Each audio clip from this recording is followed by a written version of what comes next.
3408페이지 양쪽 가로 3번 마지막 권고. 엘리후가 이제 그동안 자기 신관, 나는 하나님을 이런 하나님으로 안다라고 자기의 신관을 역설한 다음 마지막으로 욥에게 권고하는 내용이 36장 17절로부터 37장까지 나옵니다. 우선 17절로 23절에 보면 엘리후가 하나님의 공의의 정책을 대적하지 말라고 그렇게 욥에게 말하는 내용입니다. 그렇다죠. 엘리후가 욥을 향해서 너 하나님의 공의의 정책, 내가 그렇게 재산이 다 망하고 자식들이 다 죽고 내 몸에 병이 나고 만신창이가 돼서 지금 내 꼴이 뭐냐? 그게 하나님의 공의의 심판이 내게 있는 거다. 내가 얼마나 잘못했으면 하나님이 그렇게 모질게 너에게 진노를 하셨겠느냐. 그러니까 그런 하나님의 공의의 정책을 내가 대적하면 안 된다. 이제라도 회개해라 그 말이죠. 아주 그럴듯하죠. 진짜 이런 내용을 보면 얼마나 세상이 어두운가를 전등 불빛이 어두워서 어두운 것이 아니라 참 하나님에 대해서 너무 어둡다. 많은 사람들이. 그리고 특히 종교 지도자라는 사람들이, 교회 지도자라고 하는 사람들이 하나님에 대한 어두운 생각, 엘리후처럼 알고 있는 거죠. 엘리후처럼. 예를 들어서 어느 집사님이 정말 갑자기 부도가 났다, 사업을 하다가, 그리고 병 났다. 그럼 뭐라고 그러겠어요? 집사님, 하나님 앞에 뭐가 온당치 못한 것이 있는지 잘 살피셔서 회개하십시오. 목사가 감히 그렇게 말을 목사는 못한다 하더라도 그래서 이제 부흥회를 하거든요. 부흥회는 담임 목사가 아니잖아요. 와서 그냥 퍼부어대고 갚버리면 되니까 와서 그런 얘기 나가는 거예요. 망하는 건 하나님이 진노해서 하나님 앞에 잘못 사니까, 합당하게 못 사니까 하나님께서 그렇게 망하게 한다. 그러니까 다 벌벌 떠는 거죠. 성도들이. 이게 바로 엘리후가 알고 있던 신관이라고 그렇게 생각하시면 됩니다. 그 다음 24절로 33절에 보면 엘리후가 만물에 대한 하나님의 섭리를 찬송하라고. 그렇듯해요. 하나님 찬송해라. 모든 우주 만물을 섭리하시는 하나님의 그 놀라운 섭리를 하나님 앞에 찬송을 해라. 너 건방지게 죄도 없는데 하나님이 날 망하게 했다, 이따구 소리 하지 말고 하나님 앞에 회개하고 모든 섭리, 하나님께서 이 우주와 만물을 섭리하시는 하나님의 능력의 섭리 앞에 감사와 찬송을 드리라. 아주 그럴듯하게 말합니다. 일일이 다 아마 여러분들이 집에서 읽으셨으리라고 전제하고 가능만 하면 본문을 읽지 않습니다. 그 다음 이제 37장 1절로 13절에 보면 만물의 섭리로 바라시는 하나님의 음성을 들으라고 말합니다. 만물의 섭리로 말씀하시는 하나님의 음성. 이로 인하여 내 마음이 떨며 자기 처소에서 떠느니라. 자기 처소에서 떠나느니라. 하나님은 음성 곧 그 입에서 나오는 소리를 들으라. 그 소리를 천하에 퍼치시며 번개빛으로 땅끝까지 이르게 하시고. 이런 부분들은 그럴듯하게 맞는 것 같아요. 그러니까 아까도 말씀드렸지만 부분이 맞다고 해서 다 맞은 거 아니라는 거. 그래서 조금만 중간에 실수를 해도 답은 다르다는 거. 엉뚱한 답이 나오잖아요. 욥은 분명히 까닭없이 망했는데 너 죗값으로 망했다. 그러니 회개해라. 엉뚱한 답이 나오잖아요. 답이 전혀 하나님에 대한 신관이 잘못됐기 때문에 그런 것이다. 여러분, 제가 목회하는 동안 여러분들에게 회개하라고 하는 얘기 들어본 분 있으면 한번 손 들어보실래요? 그래서 어떤 사람이 그걸 꼬집었더라고요. 목사님은 어떻게 죄를 용서해달라고 하는 기도를 잘 안 하시더라. 이런 얘기를 하더라고요. 네. 회개하라는 얘기를 안 하는 이유는, 회개라고 하는 걸 제가 알고 있는 회개는 세상을 향하던 마음, 하나님을 등지고 가던 사람이 하나님 앞으로 돌아오는 걸 회개라고 그렇게 신학교에서도 그렇게 배웠고 알기도 그렇게 알고 있고. 근데 이미 하나님 앞에 여러분 돌아왔는데 뭐로 회개하라고? 회개하라는 말은 다시 돌아가라는 얘기예요? 다시 돌아가라. 에? 하나님 앞에 돌아왔으니까 이제 다시 돌아가라. 회개하라는 말은 그 말이죠.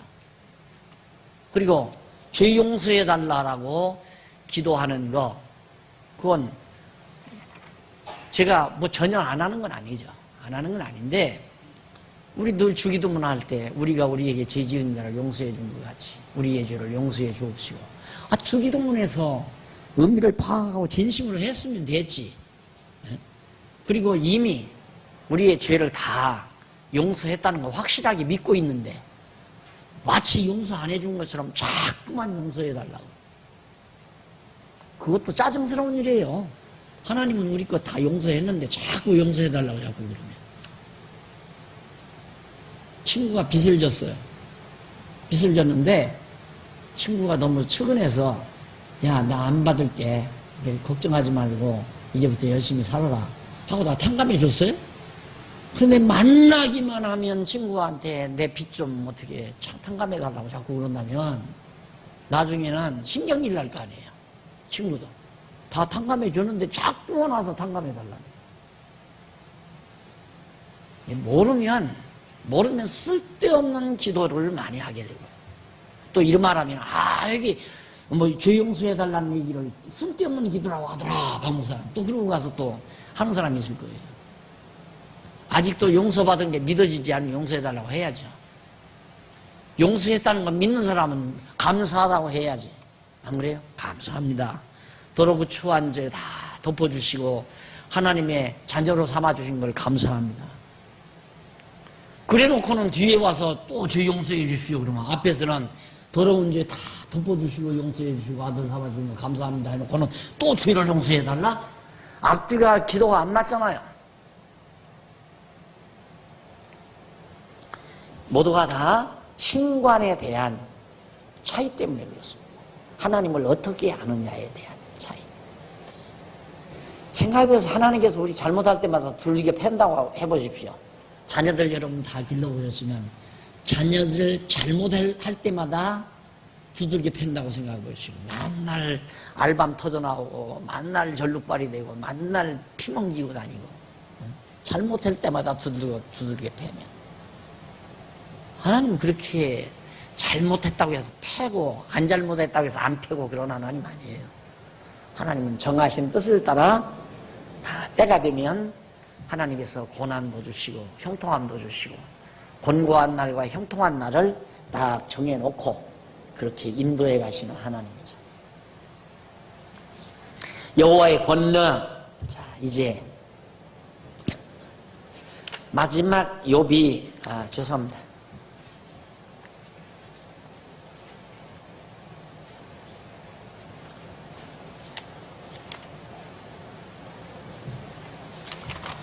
에, 14절로 20절 3413페이지. 하나님의 음성을 듣고서 기묘하신 일을 궁구하라고.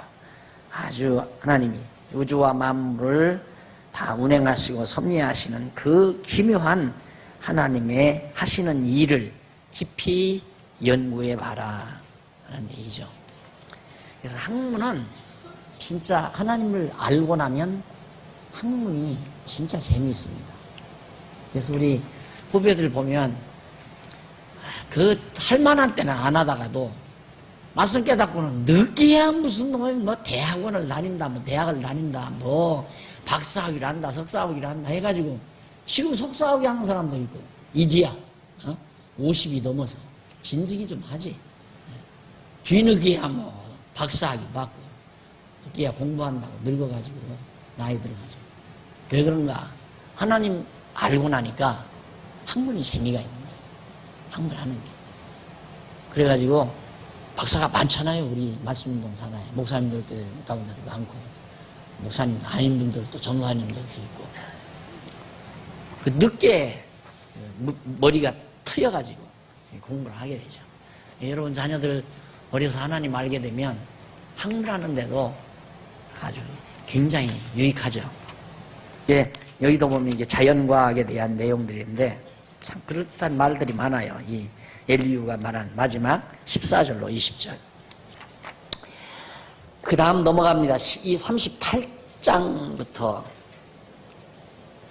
3417페이지에 나옵니다.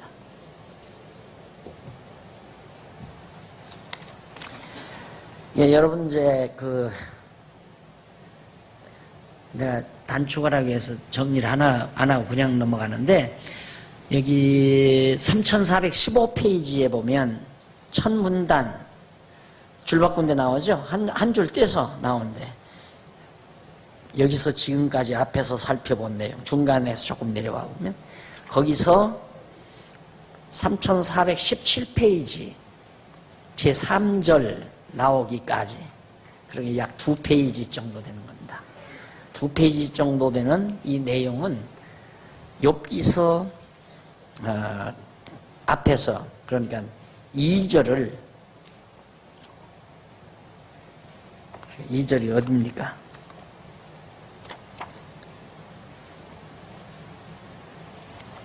이 권에 안 나오네요. 그죠? 7권에 안 나오죠? 6권에 나오죠? 2절에 대한 내용을 총정리하는 그러니까 2절에서는 악에서 떠난 욥을 뜻대로 주관하시는 하나님. 악에서 떠났는데 욥은 악에서 떠났다 그러면 죄인이 아니다는 얘기거든요. 하나님 뜻을 따라 기쁘신 뜻대로 사는 사람이라. 그래서 악에서 떠난 욥을 뜻대로 주관하시는 하나님 뜻대로 망하게도 하고 흥하게도 하고 마음대로 하시는 거예요. 악에서 떠났는데 그러니까 친구들이 얘기한 대로 잘못하면 하나님이 망하게 하고 잘하면 흥하게 한다 라고 하는 그런 친구들의 논리가 완전히 빗나간 얘기죠. 악에서 떠난 욥을 하나님께서 망하게도 하고 흥하게도 하시는 하나님인데 전혀 빗나간 얘기다. 그것을 총정리해서 마무리 지어놓은 내용이기 때문에 여러분들이 한번 참고로 보시면 됩니다. 그리고 이제 제3절 흥하게 하시는 여호와 하나님은 뜻대로 하시는 여호와 어떠한 인간의 행위 조건에 의해서 이 조건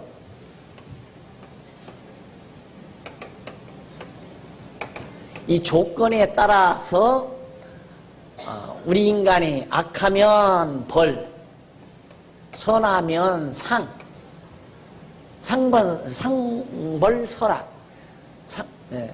그래서 우리 인간이 악하면 벌 주고 선하면 상 준다. 이런 조건적인 체계 위에서 하나님이 섭리하시는 게 아니라 하나님은 당신의 뜻대로 섭리하신다. 퀴즈 내도 알겠죠? 이건 잊어버리면 안 돼요. 외우는 건 아니니까 이해를 하세요. 하나님은 상선벌하게 하나님이 아니다. 인과응보의 하나님이 아니다. 인과응보. 그러니까 인간의 행위에 따라서 벌 주거나 상을 주거나 하시는 하나님이 아니고 하나님이 정하신 계획하신 뜻, 이 뜻대로 하나님은 모든 일을 섭리해 가신다.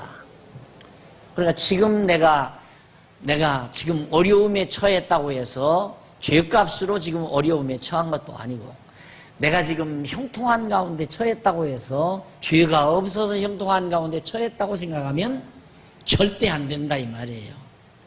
그런데 대부분 사람들이 그렇게 생각할 가능성이 많다 이 말이에요. 모든 일이 잘 될 때는 하나님 원망하지 않다가도 뭐가 잘 안 되면 내가 하나님 앞에 뭘 잘못했을까? 지금도 어려운 일이 있어서 병원에 입원해가지고 가면 목사님 내가 뭘 잘못했나 모르겠어요. 이러고 나한테 얘기하는 사람이 있어요. 확 쥐어박아주고 싶지. 확 가르쳐주니까 그다 소리가. 잘못했다고 해서 병들어서 병원에 실려가지 않아요. 잘했다고 해서 병 안 들게 하고. 그거 아니다. 이거 절대 아니다. 이건 외울 것도 없이 이해를 해서 완전히 배기는 거예요. 뜻대로 하신다. 하나님 정하신 뜻대로.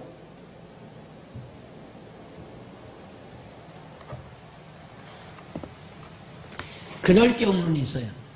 하나님이 불순종 가운데 가두어서 망하게 하는 경우. 그런 경우도 있죠. 이스라엘 백성은 그러잖아요.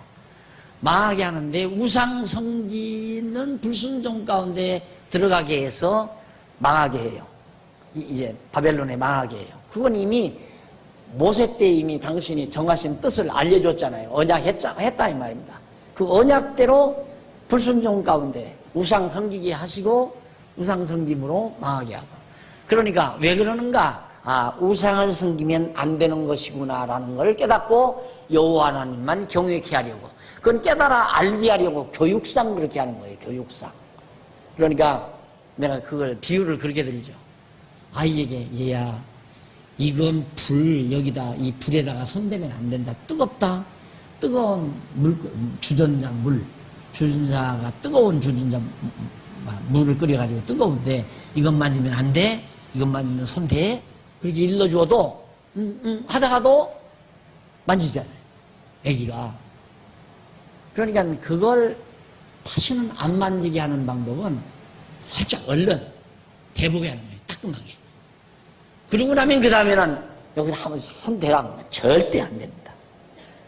경험해서 깨닫게 하려는 거죠. 그래서 불순종 가운데 우상 섬기기에서 망하게 함으로 하나님은 우상 섬기는 거 싫어하시는구나. 이걸 깨달아서 여호와 하나님만 경외케 하시려고 그렇게 섭리하시는 것이다. 그렇다고 해서 꼭 그렇게만 하는 게 아니에요. 우상 안 섬겨도 망하게 하고 섬겨도 망하게 하고 그건 하나님이 정하신 뜻대로 그렇게 해가시는 거니까. 그리고 교육 방법도 하나님이 정해놓으시고 우리 인간의 일생도 하나님이 정해놓으시고. 그 다음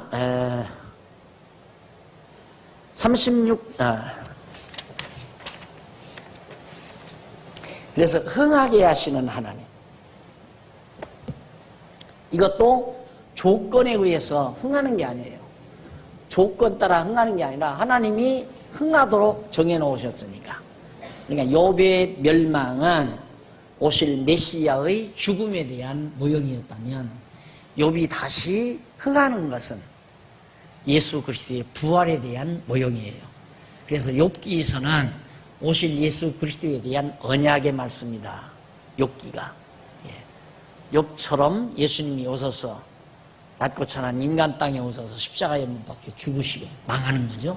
낮아지시고 그 다음 3일 만에 부활하셔서 승천하심으로 높아지신 그리스도에 대한 한 모형, 예표적인 인물이 욥입니다. 그러니까 욥기서는 궁극적으로 하나님을 아는 하나님에 대한 전능성에 대한 찬양이면서도 그 찬양을 통해서 오실 예수 메시아에 대한 언약, 약속이에요. 앞으로 메시아를 보내겠다. 망했다가 죽었다가 부활하실 메시아를 보내겠다 하는 하나님의 언약의 말씀이다. 그런 내용이 바로 38장에서부터 42장까지 마지막 장까지 나옵니다.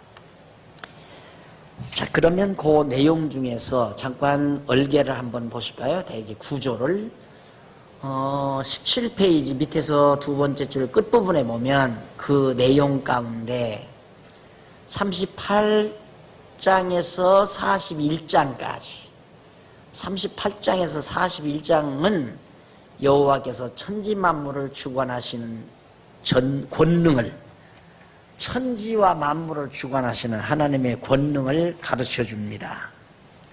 그리고 42장은 여호와께서 스스로의 권능으로 패망한 욥을 다시 회복해 주시는 그런 내용으로 구조가 되어 있어요.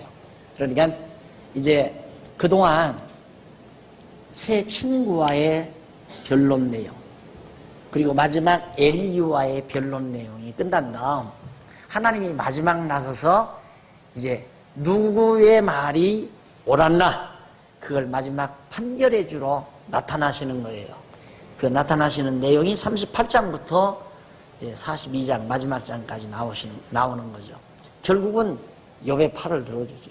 욥이 네가 맞다 이 말이죠. 요 정도에 몇 년 정도인지 언제 모인대요. 이번 토요일 날인가 모여서 진짜 세미나 하는가 봐요. 각자 자기네들이 연구한 거 발표하고 내가 앉아서 듣고 마지막 평도 해주고 또 코멘트도 해주고 그렇게 해달라고 부탁을 받았는데 하나님이 그런 식이죠. 쉽게 말하면 욥과 친구들이 서로 토론을 벌이는데 마지막 다 듣고 하나님이 떡 나타나셔서 욥, 네 말이 훨씬 낫다. 친구들의 말보다 네 말이 훨씬 올바른 말이다.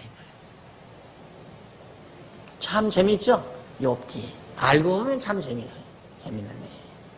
그리고 그 하나님에 대한 신관이 아주 극렬하게 나타난 대목이죠. 그래서 신관이 여러분 그 친구들과 이렇게 신앙적인 토론할 때 맞부딪히는 이유가 신관이 다르기 때문에 그래요. 신관부터 정리를 해야 돼요. 그럼 당신은 친구가 만약에 이런 식의 하나님, 인과응보의 하나님, 그냥 상선벌학의 하나님, 이런 하나님으로 알고 있으면 대화하면 안 돼요. 대화하면 계속 부딪혀요. 대화할수록. 그러니까 일단 어떤 사건에 대해서 토론을 벌이기 전에 신관에 대한 확인부터 해야 돼요. 너 상선벌학의 하나님을 믿냐? 인과응보의 하나님을 믿냐? 나는 그렇게 안 믿는다. 이것 가지고 이제 토론을 벌일 수 있죠. 내가 잘하면 하나님이 복 주고 잘못하면 벌 주고 누구나 난 그런다. 하나님이 있다면 그럴 거다. 나는 아니다. 그런 하나님은 나는 안 믿는다. 그런 하나님이라면 지금 세상 사람들 다 이 악인들이 얼마나 많은데 가만 놔두겠느냐. 다 죽여버리든가 멸망시켜버리지. 그래서 제일 중요하게 뭐 치사하게 이제 성도대야 그래도 이제 4학기째 했으니까 그러진 않겠지. 야, 너는 아직도 11조 아니? 11조 그거 하는 거 아니야? 이러니까 자꾸 나만 욕먹잖아요. 그건 아무것도 아니에요. 11조 하고 싶으면 하라고 그랬어요. 돈 많아서 하고 싶다는데 그걸 왜 못하게 해요?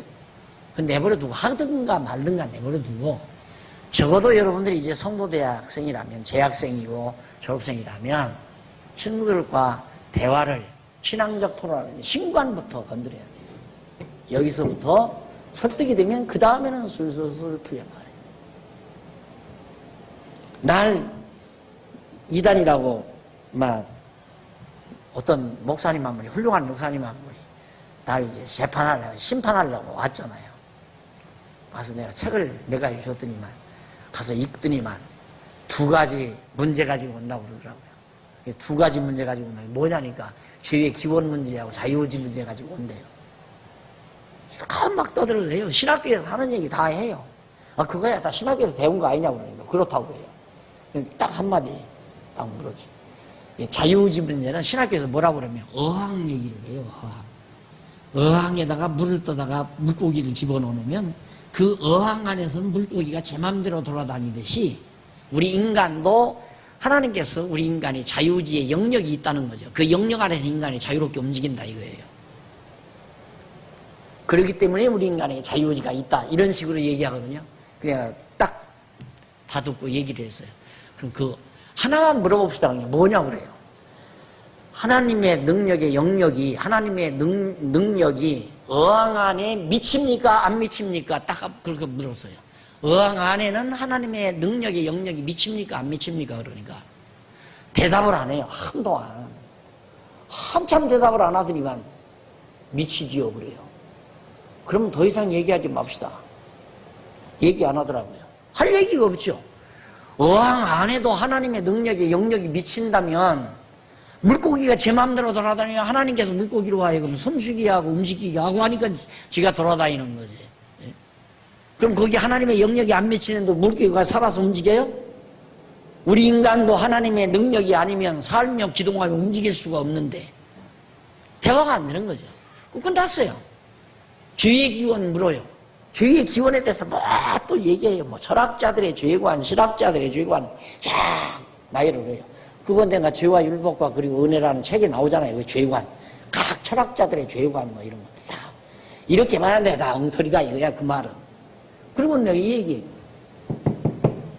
한마디만 물읍시다. 뭐냐고 그래. 하나님이 안 계시면 아예 도덕적인 죄 말고 종교적인 죄, 종교적인 죄가 하나님이 안 계시면 죄가 존재합니까? 딱 물으니까 대답을 안 해. 한동안 대답을 또 안 해. 그럼 한참 있다가 없지요 그래요. 그러면 대화 끝났구만. 대화하지 맙시다. 더 이상 하지 맙시다. 하나님이 계셔야 죄라는 게 존재하는 거지. 하나님이 안 계시는데 종교적인 죄가 무슨 의미 죄가 존재해요? 안 그래요? 성경에서 죄라고 하는 건 우상 섬기는 거예요. 그게 가장 큰 죄예요. 하나님을 저버리고 우상을 섬기는 거예요. 제일 큰 주로 죄가 이스라엘 백성들의 죄가 그죄란 말입니다. 그런데 하나님이 안 계시면 죄가 없잖아요. 인간적인 죄, 범죄는 있죠. 이건 쇠고랑차고 이제 형무소에 들어가야 되고 벌 살아야 되고 벌금 내야 되고 그러면 또 다 용서되고 다 해소되고 그러는 거 아니에요? 또 서령 내가 도둑질을 했다 하더라도 그 사람이 난 너 고발 안 할래. 그럼 뭐 그냥 보상만 해라. 보상해주면 끝나는 거고. 보상해도 너는 보상 가지고 필요 없어. 너는 가서 좀 형사를 해야 돼. 하고 고발을 하면 가서 감옥 속에 가서 형사를 해야 돼. 그걸로 해결해. 예수 그리스도 피로 용서되는 거 아니에요. 그런 건. 도덕적인 죄는 가서 형을 살든가 보상을 해야 해결이 되지. 그런데 어느 놈이 그런 얘기를 했더라고요. 참 답답하죠. 죄를 몽땅 짓고 이제 감옥에 간 거예요. 돈을 다 해먹고 사기 쳐먹고 이제 감옥에 갔다 이거예요. 감옥에 갔는데 사기 당한 사람이 억울하잖아요. 감옥에 가서 이제 돈 받을 길도 없고 그래도 과거에 좋았으니까 돈도 꿔주고 그랬을 거 아닙니까? 그래서 면회를 갔대요. 다만 몇 푼 영치금이라도 주려고. 갔더니만 이 친구가 하는 얘기가 나 이 감옥에 들어와서 예수 믿기 시작해서 예수님께서 다 내 죄를 용서해 주셨답니다. 너무너무 감사하다. 이러고 얘기하더라고요. 이게 사기당한 사람이 열받아가지고 그 신문에 냈더라니까. 신문 기사에 보니까 그게 나왔어요. 웃기는 인간이지. 사기 쳤으면 사기 친 만큼 벌금을 내주고 갚아줘야지. 예수 피가 그 사기 친 죄를 다 갚아줘요? 그러니까 열받지요. 사기당한 사람이. 그러니까 그런 것이 혼란이 되니까 혼선이 되니까 도둑놈들이 죄 짓고는 절간으로 가서 숨고 명동 성당에 들어가서 숨으면 경찰서에서 못 잡아오잖아요. 거기 들어가도 그 죄는 안 돼요. 잡아내야지. 이 도덕적인 죄는 국가적인 헌법을 어긴 죄. 헌법은 다 도덕률에 준해서 만들어지는 거니까 그 시대의 그 문화권의 도덕적 수준에 따라 법률이 정해지는 거니까 그건 갚아야 돼요. 예수 피로 안 돼. 그건 갚아야 감옥에서 나오지. 형 10년 했으면 10년 살아야 용서되지. 10년 안 살았는데 어떻게 용서가 돼요? 그러면 그 사람 말대로 하면 나 예수 믿고 다 용서받았는데 나 왜 감옥에서 안 내줍니까? 항의하고 대들면 되겠어요 그게? 종교와 국가를 혼돈한다 이 말이에요 사람들이. 그래가지고 요즘 그런 문제 또 하나 있죠. 양심적으로 군복무 안 해도 된다. 나는 뭐 종교적으로 양심상 절대 사람 죽이는 총을 만질 수가 없다. 그건 인정돼야 된다. 인정된다고 하는 놈이 정신없는 인간이에요.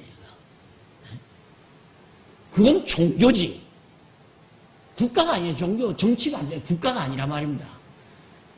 국민으로서 의무가 있으면 국방에 의무가 있으니까 가서 군대 생활 해야지요.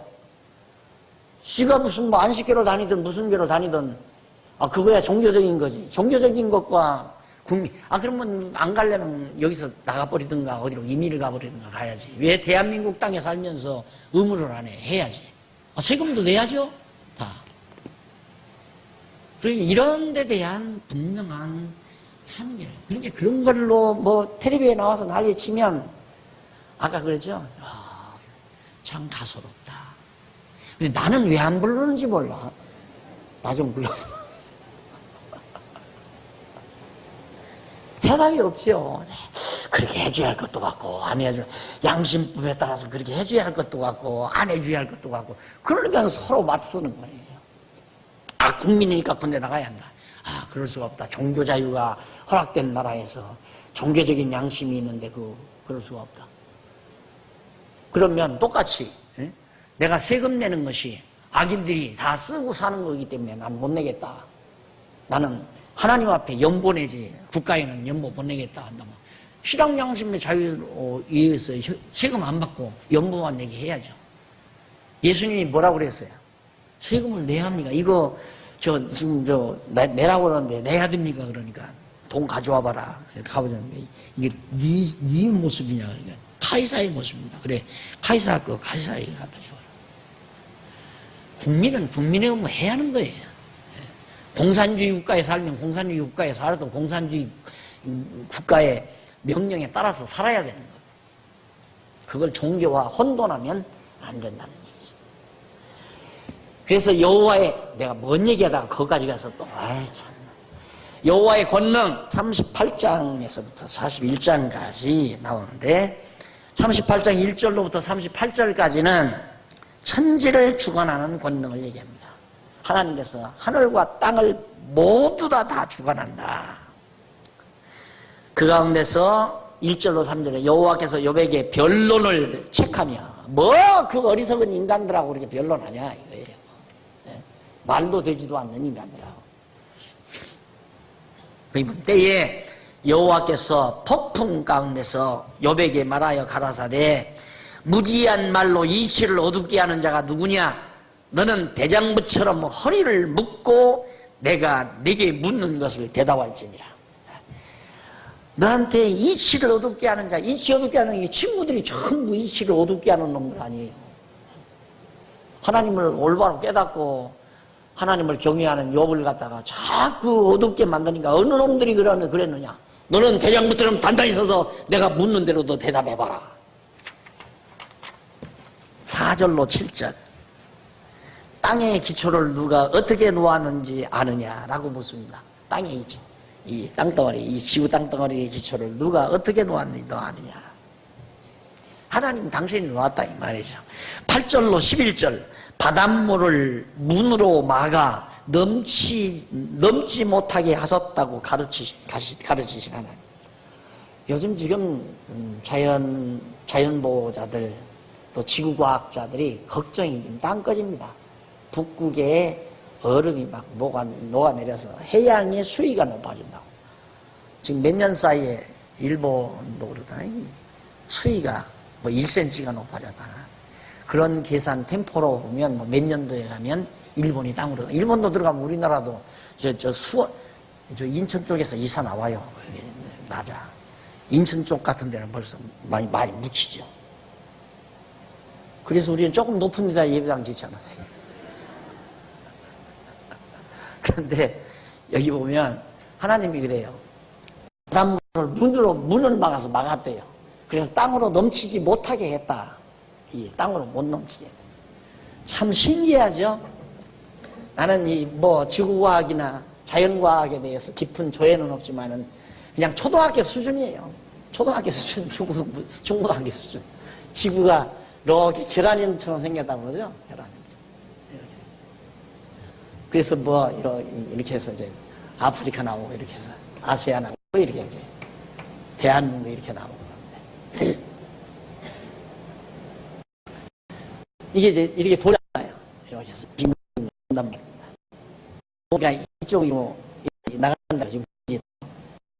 그러나 이 지구가 둥 것이게 도는 거죠. 그러고 보면 이 지구가 눈물 나는 거예요. 마치 그 계란 들개 안 팔리게 계란을 달걀을 안 하면 말랑말랑 홍시처럼 말랑말랑 거죠. 홍시는 우리 사학이 들어와서 우리 그 농도 따라 말랑말랑하지만 하나님의 손에 비하면 이 지구라는 게 말랑말랑한 거예요. 우리는 그 느낌 말랑말랑 건물 지대가 튼튼하다. 거기다 최근 가서 막 백지 이렇게 튼튼하다고 그러지만 하나님은 물론 한 것 같아요. 그런데 지구가 도면 옆으로 터지는 거죠. 근데 여기에 지금 막 잔 얼음들이 녹아낸다 이 말이에요. 녹아내리면 수위 높아지는 거 아니에요. 그런데 땅은 덮지 못하게. 물론 수위 높아질지 모르죠. 수위는. 왜냐하면 이 전부 이제 온실 효과가 우리들이 쓰는 모든 가스에 의해서 이게 덮어져 가지고 이 안 너무 더워서 지구가 점점 더워져 가지고 얼음들이 다 녹아내리고 막 무너져 내리고 높아지는데 하나님이 그 수위 조절을 다 해놨다 이 말이에요. 다 수위 조절.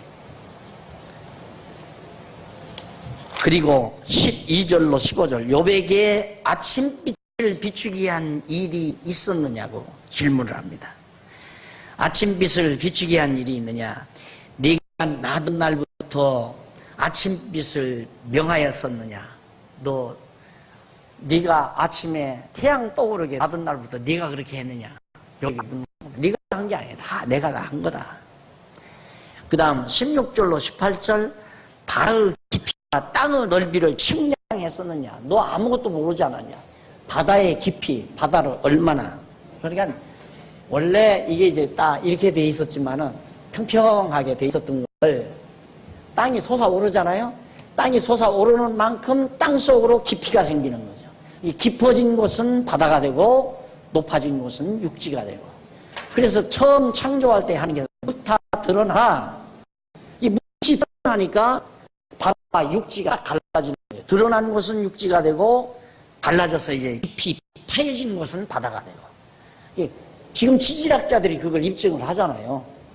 원래는 이제 여기 우리 여기하고 이 황해 이쪽 중국 이쪽하고 우리 서해 바다 이쪽하고 이 지질이 같답니다. 그러니까 이게 다 붙었던 것이 확장이 되면서 솟아나고 깊이가 생기고 이게 갈라져서 깊이가 생기고 이렇게 해서 이제 바다가 되고 육지가 되고 이런 것도 다 여기도 다 이게 붙어 있었대요. 이게 붙어서.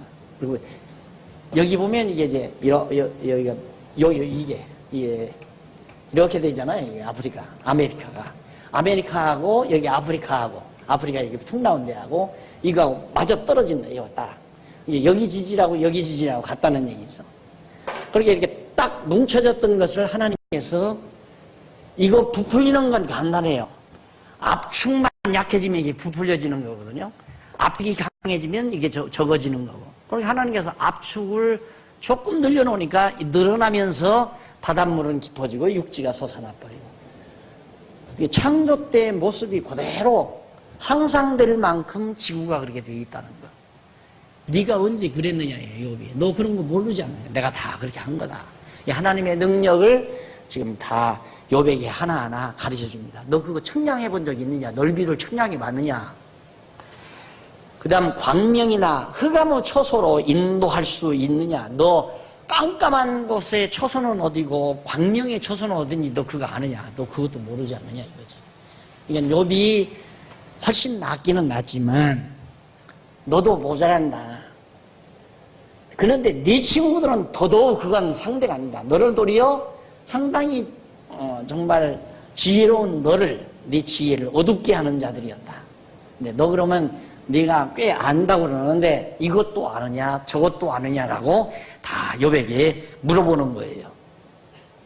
눈과 또는 태양 및 폭풍 길에 대하여 알고 있느냐? 폭풍이 불어서 어디로 갈지 네가 알고 있느냐? 우박이 내려지는 것, 눈이 내리는 것, 이거 다.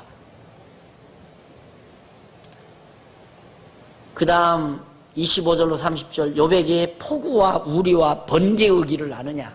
번개가 치면 막 천둥이 치면서 번개가 치면 막 이 그리는 거 있잖아요. 그 길을 네가 알겠느냐 이거죠. 하나님만이 알지 그걸 누가 알겠습니까? 하나님이 모두 그걸 주관하신다. 그게 참 신기한 일이죠.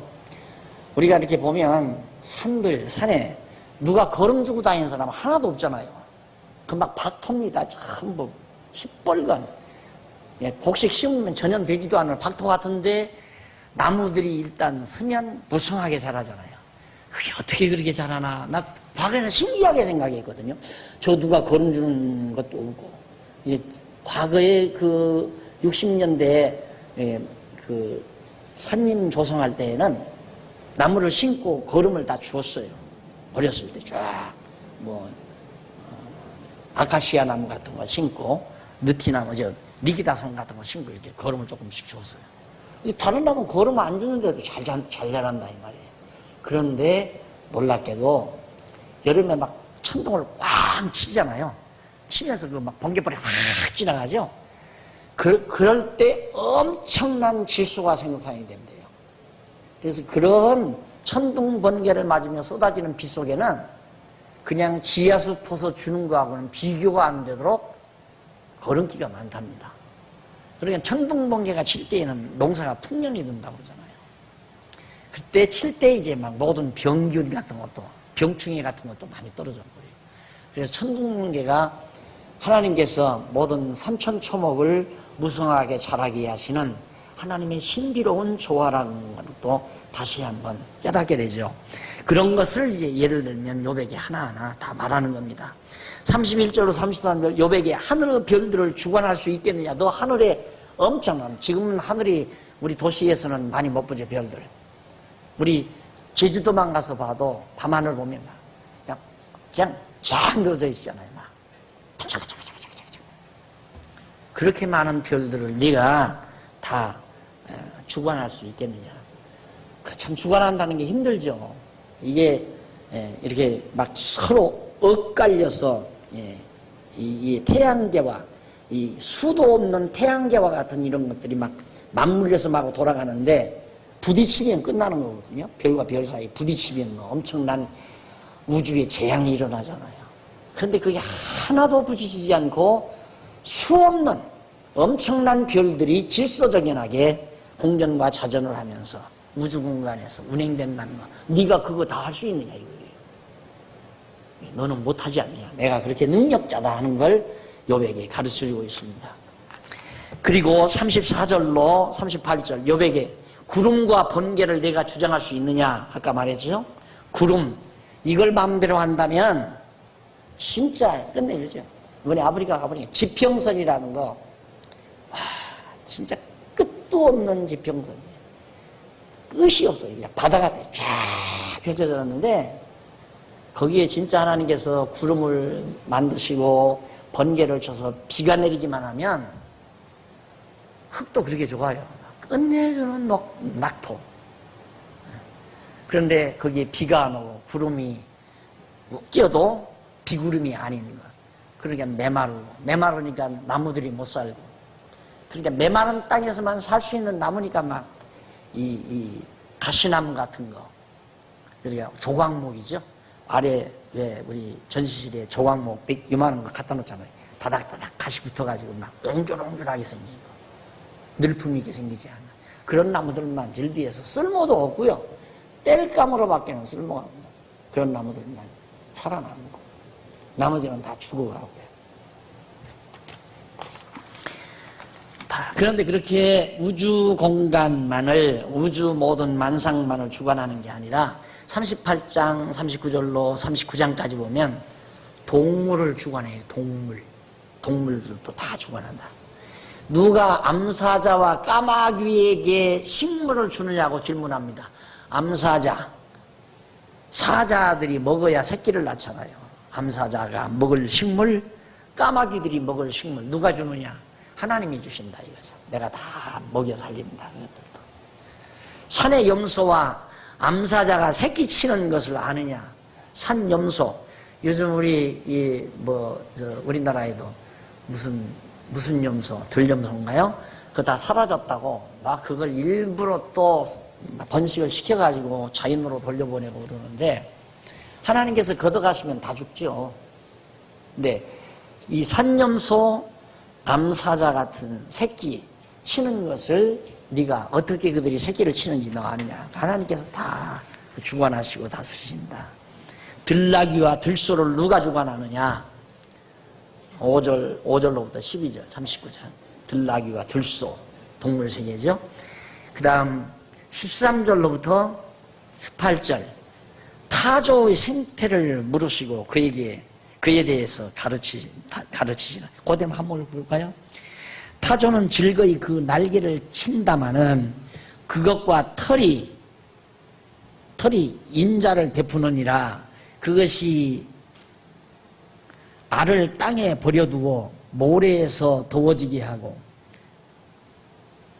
발에 깨어질 것이나 들짐승에게 밟힐 것을 생각지 아니하고 그 새끼에게 무정함이 제 새끼가 아닌 것처럼 하며 그 구로한 것이 헛되게 될지라도 개념치 아니하나니 이는 하나님 내가 지혜를 풍부하지 아니하고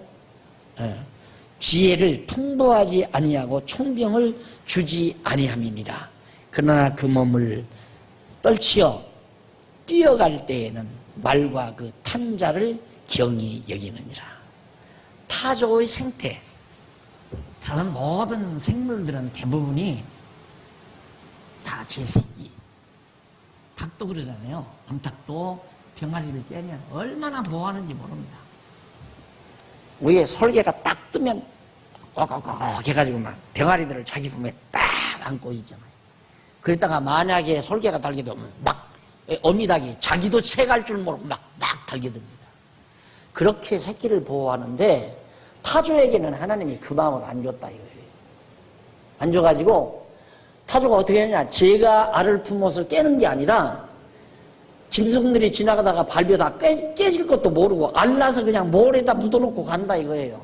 그러면 열받아서 모래가 뜨거우니까 거기서 이제 부화가 되는 거죠. 모래의 그 뜨거운 열에 타조가.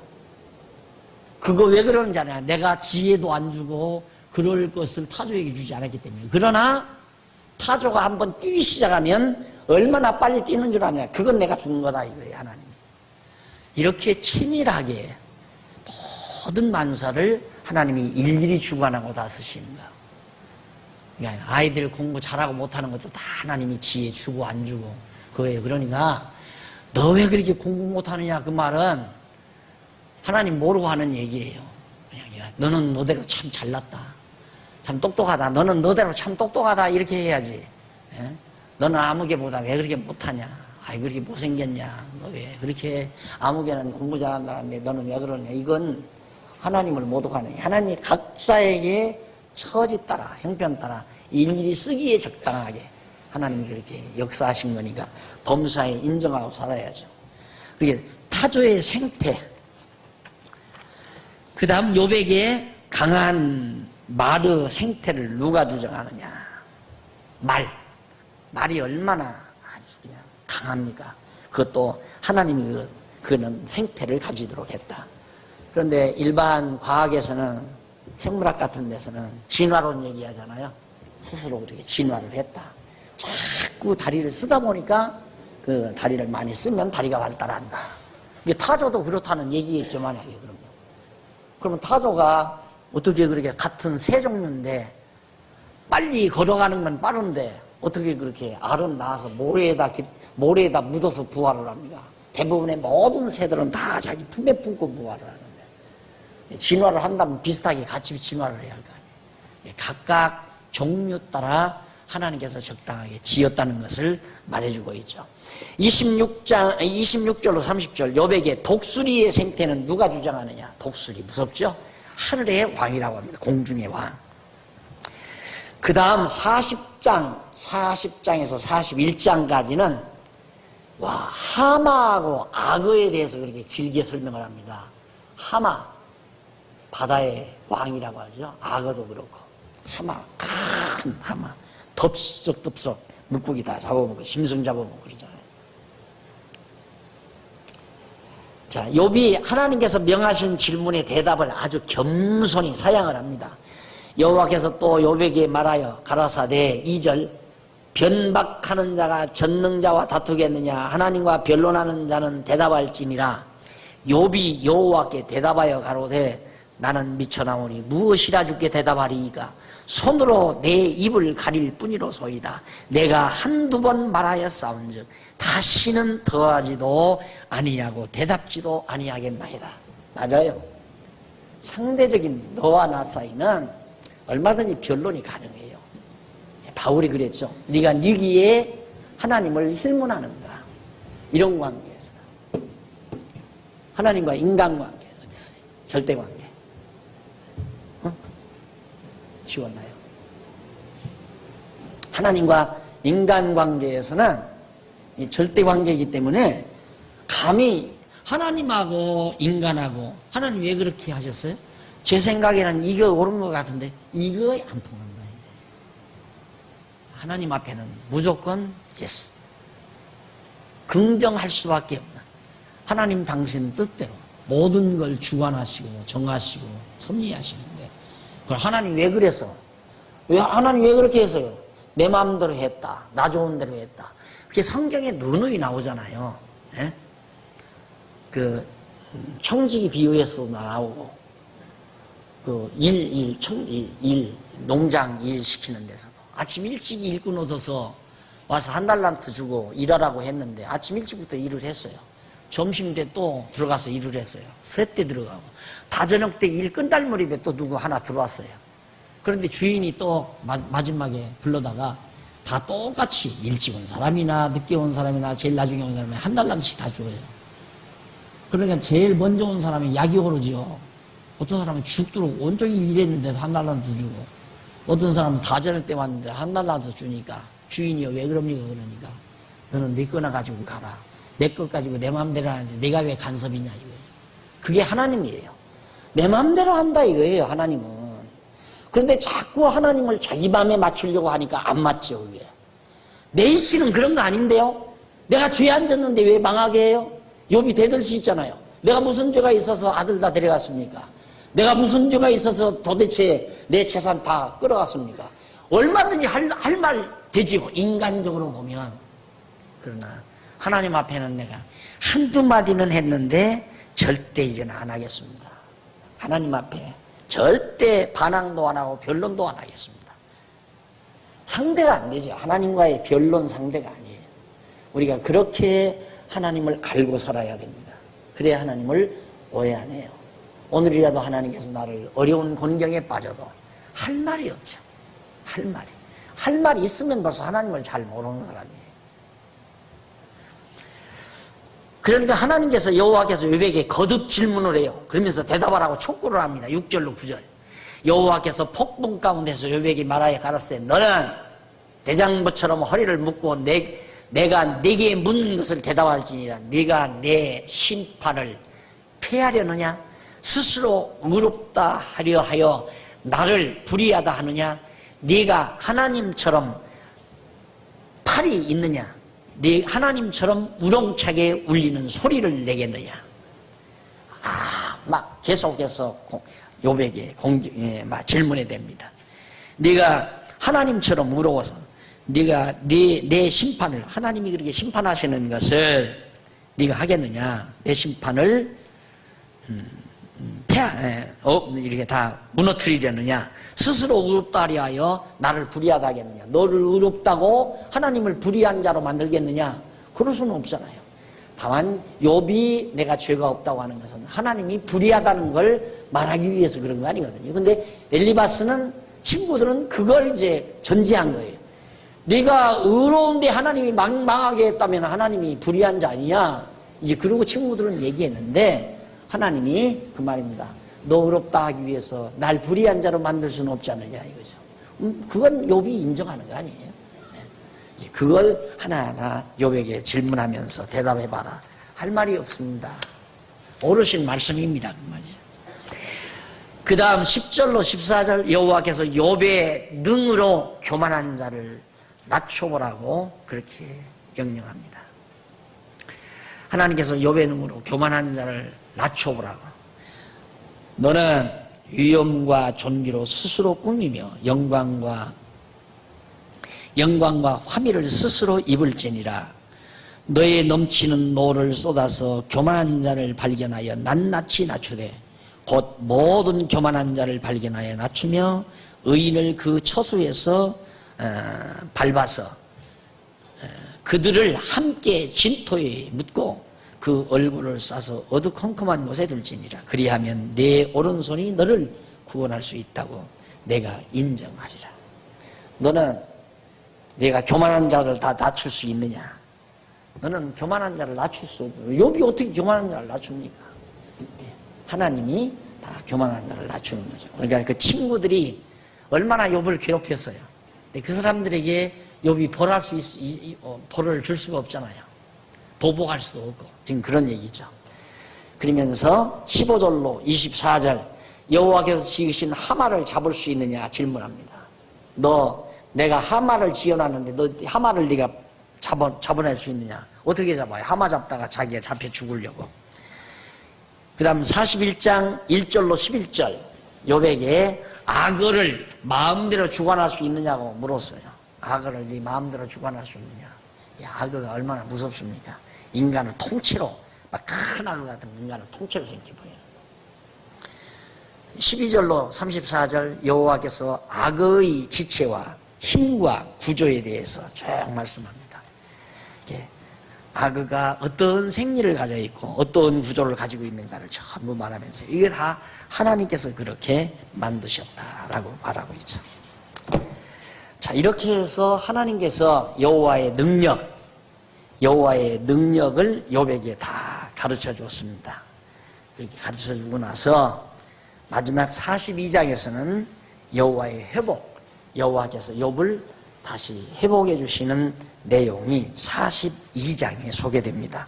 이 부분 다음 시간 우리 공부하고 이어서 시편 넘어가도록 그렇게 하겠습니다. 기도하십시다. 살아계신 하나님 아버지, 감히 측량할 수 없는 능력과 전능하심을 가지고 우주와 만물을 다스리시고 주관하시며 섭리하심을 다시 한번 저희들이 느꼈습니다. 하나님 아버지, 감히 하나님 앞에 입을 벌려 항거하거나 변론하거나 변명할 수 없는 그런 존재라는 사실을 다시 한번 저희들이 깨달았사오며 하나님 앞에 입을 다물고 살아갈 수 있는 겸손함을 주시옵소서. 바울이 말한 것처럼 네가 위기에 하나님을 힐문하느냐고 그렇게 우리를 책망했듯이 우리 책망받는 저희들 되지 말게 하시고 하나님이 우리를 어떤 모습으로 놓아주든지 망하게 하시든지 흥하게 하시든지 병들게 하시든지 건강하게 하시든지 천대받게 하시든지 존귀하게 하시든지 하나님 앞에 항거하지 않고 살아갈 수 있는 겸손함을 우리 모두에게 허락해 주시옵시기를 비오며 예수님 이름으로 기도드립니다. 아멘.